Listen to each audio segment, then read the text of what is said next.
So in the era of Prohibition, gangsters had to find a new way to make money. Um, there was another type of hustle going on that threw cash to those sitting at the top of the pyramid.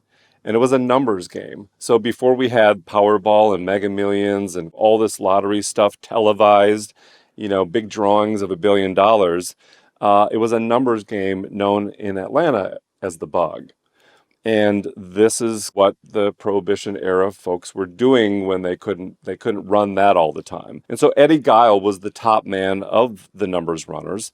And at that time in 1935, he employed 20,000 runners and brought in $50,000 a day for their efforts nearly in 1935. in 1935. That's such crazy money. It's crazy money.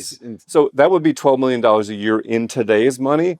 Like if it was still $50,000, throw in inflation, and it's epic. It's $279 million a year in today's money. And that's just huge. Wow.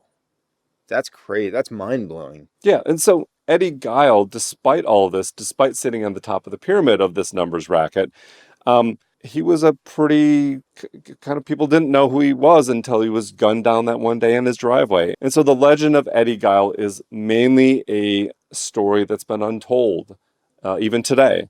And despite some pretty fantastic headlines, intrigue, and that true gangster lifestyle of the 30s playing out on a national stage, I just really hadn't found that much information on him. But if you go back and you look at the archives of the coverage, he's all over the papers, not only in Atlanta, but nationally. As we dive deeper into Guyol's story, we'll also stumble across another legend from the time, Al Capone.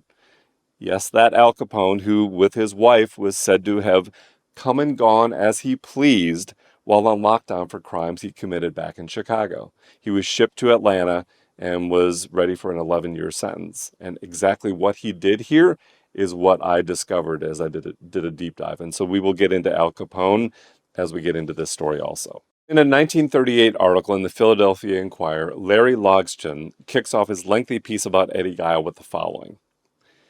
I love this. Quote, history students of the year 2000 AD will look back in amazement on the criminals of the Prohibition era, whose power and wealth earned them the nickname of racketeer barons. And among those underworld multimillionaires, many of who dominated great cities, Eddie Guyol, racket czar of Atlanta, Georgia, undoubtedly will be remembered as the oddest of all. For Guyol never caused a murder or even had a man beaten up, but that didn't save him. Yeah, and I love that. In the year 2000, yes, when they have flying cars. Right, exactly. Yeah.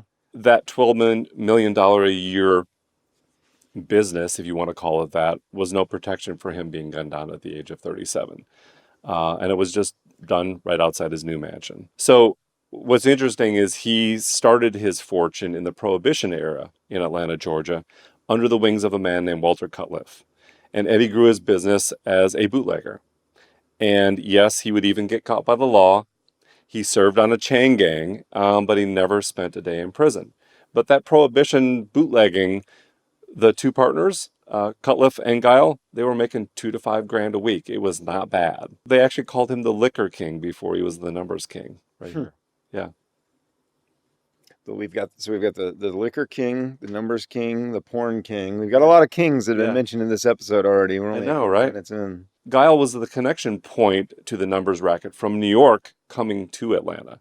And so he actually made much of his profits from the African-American community. Guyol and Cutliff would employ writers across the city, and they would hit key employees in places like hotels, newsstands, taxi services, stuff like that to help run the system. And his headquarters was called the Home Office. And like I said before, his organization grew to between 15 and 20,000 members. And in Atlanta, it was called the Bug. And that Philly piece that I described earlier, they said it was called the Bug only here. Yeah, I'm gonna sound like the most non-true crime knowledgeable person ever, but I've never truly understood what it means to run numbers. So that's actually... Which is why I could never be a career criminal if I don't know the most basic.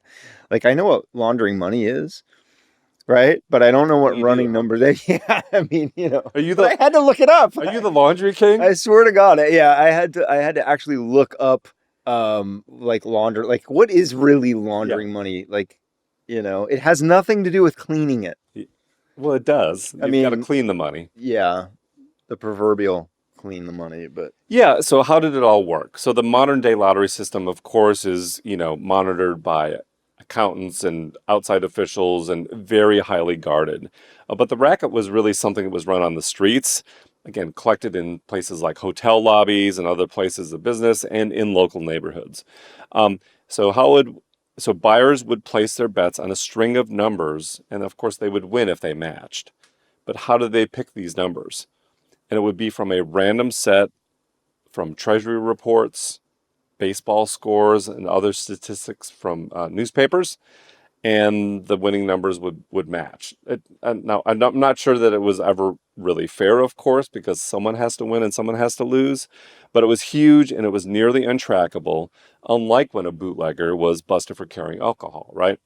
Um, and it was insanely profitable to those at the top. So the home office, the one run by Guyol and Cutliff, was one of four syndicates operating numbers rackets in Atlanta, and easily the most popular of the four. But yes, they took in $50,000 overall from all the bets that were coming in, and the less winners there were, the more the two kept for themselves. So you can see how this would go. yeah. So they were the organizers. We don't exactly know how the numbers were manipulated or officially picked. Again, they said from newspapers, from all these like different random places, but how random are these things without controls? Yeah, yeah. And when you're going, well, we got a $50 winner over here and we're going to keep the Yeah. rest. Yeah. Better luck next time, guys.